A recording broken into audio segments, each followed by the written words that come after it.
The Rising of the Shield Hero, Volume 1, Chapter 10, Kid's Lunch. You. Oyaji was complete. That's more of a you. I think it's disappointed, because whatever. Oyaji was completely dumbstruck when I brought Raftelia along with me. I'll get used to that name eventually. Along with me to the weapon shop. Yep, in order for her to fight efficiently, she needed more offensive power. So it would be absurd not to buy her a weapon. Give me a weapon within the range of 6 silver coins that this girlie can use. The weapon shop's Oyaji let out a deep sigh. Is this country really that corrupted, or did you become completely rotten to the bone? But whatever, I'm getting 6 silver coins out of this. Did you still have any left? Things like ordinary clothing or a cape? It's fine, I'll add those in as a freebie. Oyaji muttered with a detested tone while bringing out several knives. These fall under the 6 silver coins and below category. From left to right, we have knives made from copper, bronze, and iron. They all have the same attack range, but with different prices. I made Raftelia hold each of the knives a few times before choosing the one she was most comfortable with. This one's good. Raftelia's face paled as she looked at me and Oyaji with the knife in her hands. Here, your free clothes and mantle. Oyaji handed them over with a brusque shove and guided us to the changing room. I seized Raftelia's knife and then instructed her to wear the donated clothing. Raftelia tottered into the changing room while coughing, then she got changed. She still looks rather messy. Let's give her a bath later on. There was a river flowing near the meadow. In this country, the river splits into various branches as it flows downstream. My camping grounds have recently become relocated in that area. It's a great spot since I can always fish for food. Some of the fishes that I caught were absorbed, unsealing the effects of the fish shield and acquiring the angling techniques won as a result. Raftelia timidly tottered over to me as she finished changing. It seemed that she understood that disobeying will bring about pain. I squatted down to Raftelia's eye level and spoke to her. Now then, Raftelia, this here is your weapon. From now on, you and I will be fighting monsters together. You get what I'm saying?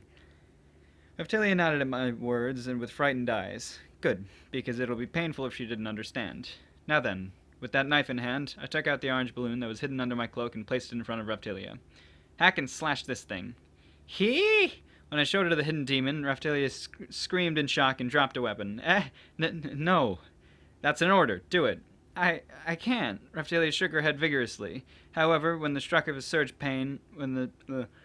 she was then struck with a surge of pain due to her disobedience from the slave spell. Gah. Come on, it'll only continue hurting if you don't stab this thing. Raftelia's face contorted in pain as she firmly gripped her weapon. You. Oyaji was rendered speechless as he witnessed our little theatrics. Raftelia firmly steeled her will to kill as I shoved against the orange balloon that was biting on my arm. Boony, what? That's weak. Oh, that's probably the sound of the knife bouncing off the, boony? Something like that. That's weak. Put in some more effort. Startled, Raftelia recoiled back for a moment. Then immediately using the momentum, she once again charged at the balloon with great force. Pop! The balloon burst with a loud noise. Experience 1. For the first time, a text box popped up indicating that my ally had defeated an enemy. Yet again, my head was filled with bloodlust. That bitch. She never had any intention of staying with me or teaching me how the system works. Good. You did well. Did he say? Yeah, for the first time. She never... The other chick didn't team up with him, so all the shit she killed just didn't help him at all. Oh, gosh. I patted Raftelia. She then looked at me with a mystified expression. All right, the next one will be this. The strongest balloon that I've encountered was still attached to me, trying to devour me with its bites. I held out the munching red balloon just as I had done with the last one. The red balloon didn't eat or drink anything for about a week, so it should have been weakened considerably. But even so, this thing could probably endure an attack from a sick newbie girl. Steadily, Raftelia nodded her head and pierced the balloon's eye more firmly than before. Pop! Experience 1. Companion experience 6. It was then the icon caught my attention. Good. From now on, just keep fighting like this. Let's go. Is that a cough? I think that's a cough. I think the translators changed because there's a lot more, weird sound noises or whatever. Following my orders, Raftelia seized the weapon around her waist and obediently followed me. Ha! Hey, buddy, I have something to tell you. And that is, Oyaji grumbled while scowling at me, don't you ever die dishonorably, you hear? I'll take those kind words to heart. I returned this sarcasm with one my own. Quickly heading towards the meadows, I noticed I noticed some stores and street stalls along the road, which continued stretching into the horizon. While Raphtalia held my hand and walked beside me, she glanced around the town restlessly. The food stalls were releasing a delectable aroma. Remaining money after my purchases, 3 silver coins. Speaking of which, my belly was a bit empty. Gah. Such a sound was heard from Raphtalia's direction. She averted her gaze with an "ah!"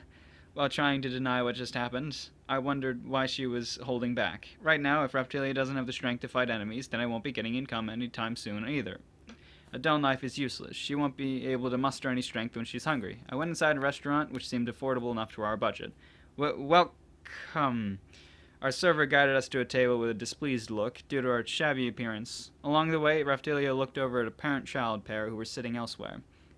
With a finger to her mouth, Raphtalia seemed quite envious of the child digging into the kiddie lunch. I guess she wanted to eat that. We sat down and quickly ordered before our server left. I'll have the cheapest meal on the menu, while this little lady will get whatever that kid over there is eating. And then, exclamation mark, question mark. Raphtalia stared at me with her clear astonishment.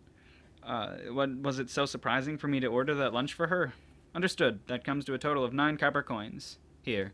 Handing over a silver coin, our server then gave me back the difference. I looked around the store absent-mindedly while waiting for our lunch to be served. People around us began to gossip after noticing my presence. Yep, it's totally a parallel world in here. Why? I lowered my gaze toward Raphtalia after hearing her voice. She was staring up at me with a face full of wonder. You looked hungry for that meal, no? Or did you want me to order something else?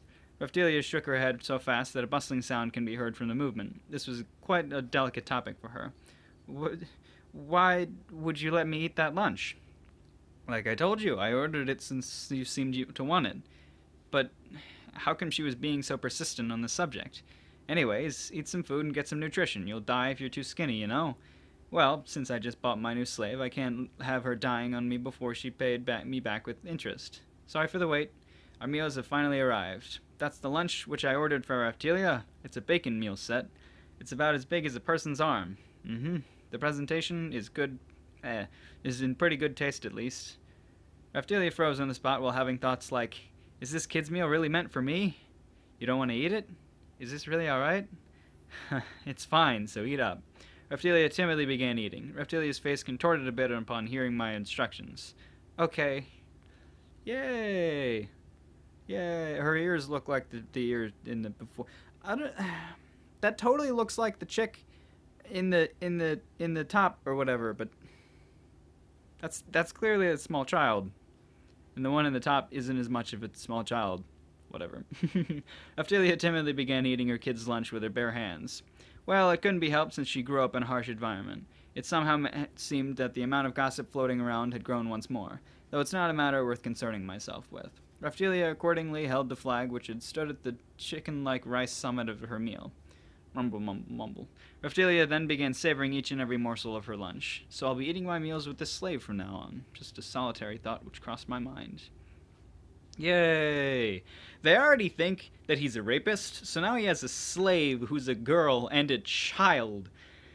Just public opinion of him is going nowhere but down. Also, his clothes don't look that bad, but whatever.